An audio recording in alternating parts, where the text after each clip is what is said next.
Hello. I know everyone is awfully busy and I won't take up much of your time, but I do have something I'd like to show you. This fitting may look just like any other fitting that you've ever seen before. The only thing in assembly is to slip the tube in tight against the shoulder of the fitting, pull up this nut 1 1/4 turns, and the job is all done. No special tools are required. Now the concept of our fitting is that all of the action in the fitting moves along the tubing axially. This may not seem like an important feature, but wait until you see what happens when I pull up the fitting. The way in which we recommend to make up the fitting is to scribe a nut at a 6 o'clock position and then tighten 1 1/4 turns. What I'd like you to do is to keep your eye on this line that I just made on the tubing as I tighten the fitting.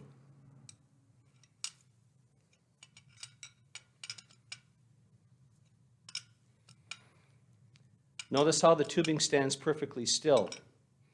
In other words, there's absolutely no torque transmitted from the fitting to the tubing, so that when your lines are hooked up, there's no initial strain on the tubing, which could leave it in a weakened condition or subject it to early fatigue failure.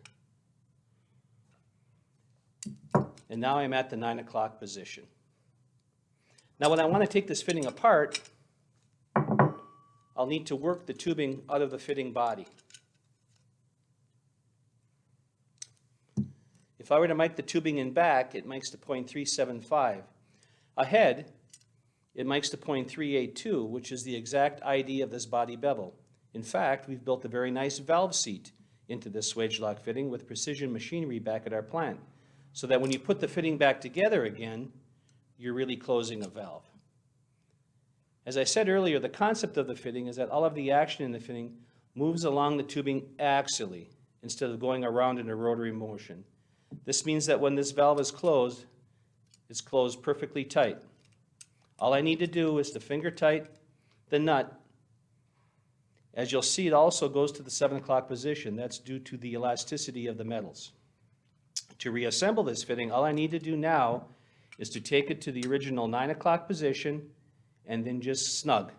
And this fitting will hold pressures high enough to burst the tubing. But more importantly, it'll work on vacuum systems as high as we can pull today. So the beauty of the fitting is that it can be used over and over again, and each and every time it will repeat in the same range. Now there's a very simple and easy way to verify this installation procedure, and that's by using a gap inspection tool. This tool has 1/4 inch, 3/8 inch, and 1/2 inch, and since I'm using 3/8 inch size here, it is a no-go gauge, which means that if the gauge does not fit between the nut and the hex body, the fitting has been properly assembled. Safe, reliable connections are assured. Swagelok has historically set the standard for tube fitting safety, performance, and reliability. It is the only tube fitting manufacturer today that is consistently gaugeable.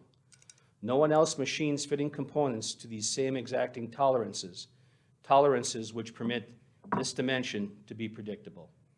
Swagelok offers this tube fitting in stainless steel and brass and many other types of alloys, and we would like to work with you on your application by giving us a call today. Thank you.